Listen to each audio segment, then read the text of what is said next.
ఉన్నాము. సో నేను DCP land order 1 Visakhapatnam. ఈరోజు ఈ ప్రెస్ మీట్ పెట్టడానికి ముఖ్య ఉద్దేశం, మనం 80 కిలోల గంజాయిని 2 వెహికల్స్లో పట్టుకోవడం జరిగింది.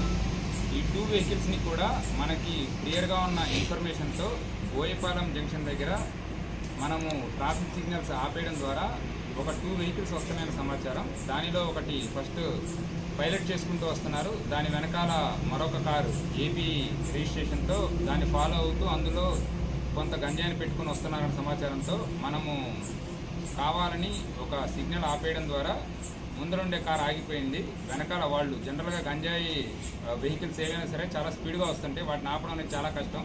మొన్ననే మనం ఒక ఇన్సిడెంట్ చూసాము, శ్రీకాకుళంలో కూడా చాలా ర్యాష్గా అండ్ నెగ్లిజెంట్గా వచ్చేసేసి ఆల్మోస్ట్ పోలీస్ వెహికల్స్ని ఏదైనా స్టాపర్స్ పెడితే దాన్ని కూడా గుద్దుకుంటూ వచ్చారు.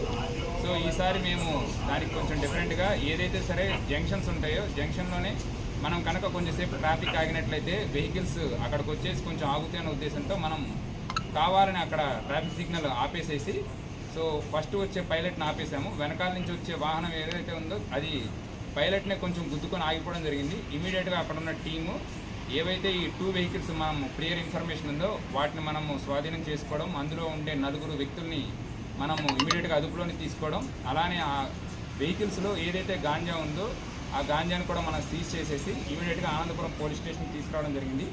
ఈ 4 వ్యక్తుల్లో 3 ఒడిషా రాష్ట్రానికి చెందిన వాళ్ళు, ఒకతను కేరళ రాష్ట్రానికి చెందిన వాళ్ళు. వీరు అంతా కూడా కొట్టంగి విలేజ్, కోరాపుట్ జిల్లా, ఒడిషా రాష్ట్రం దగ్గర నుంచి ఈ 80 కేజీల గంజాయిని తీసుకొని రావడం. వీళ్ళు విశాఖపట్నం నుంచి ఫర్దర్గా కొంతమంది కేరళ అండ్ ఫార్వర్డ్ లింక్లో ప్రేమ్ సాయి అనే ఒక ఎక్యూజర్ ఉన్నాడు, తనకు కూడా ఈ గాంజా చేరవేయడం అనే ముఖ్య ఉద్దేశంతో వాళ్ళు ఈరోజు రావడం జరిగింది. దాన్ని వైజాగ్ సిటీ పోలీస్ చాకచక్యంగా పట్టుకున్నారు.